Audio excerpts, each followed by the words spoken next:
we will see the cricoid cartilage. The cricoid cartilage is a signet ring shape.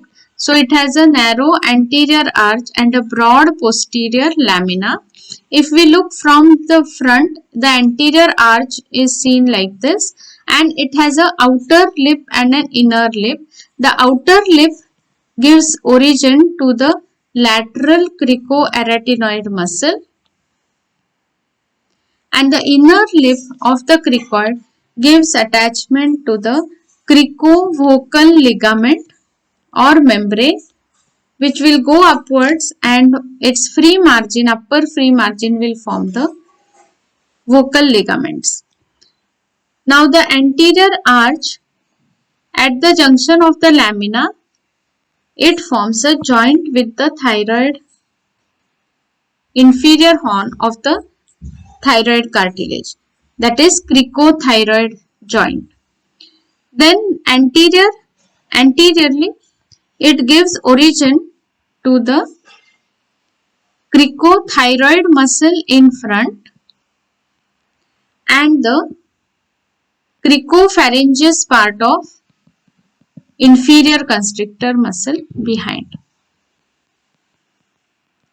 This is cricothyroid.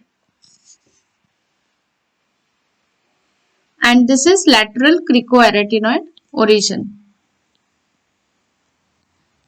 The lower border of the cricoid is connected to the tracheal rings. So below here will be the tracheal rings by the cricotracheal ligament. Whereas posteriorly it gives attachment to the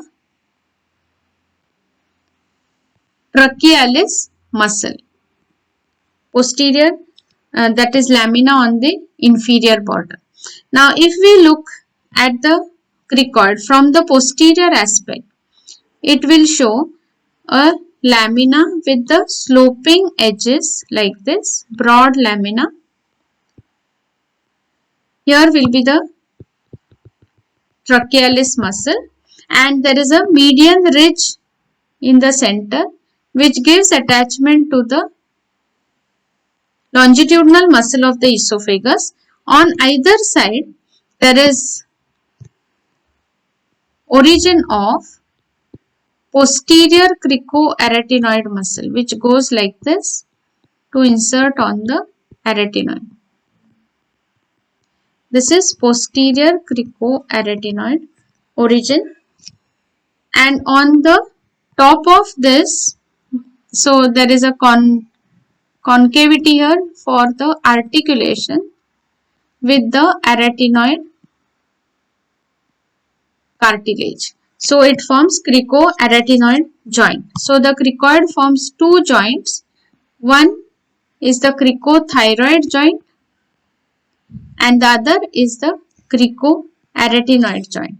The cricoid is a signet ring shaped. It is hyaline cartilage and it forms the foundation stone of the larynx.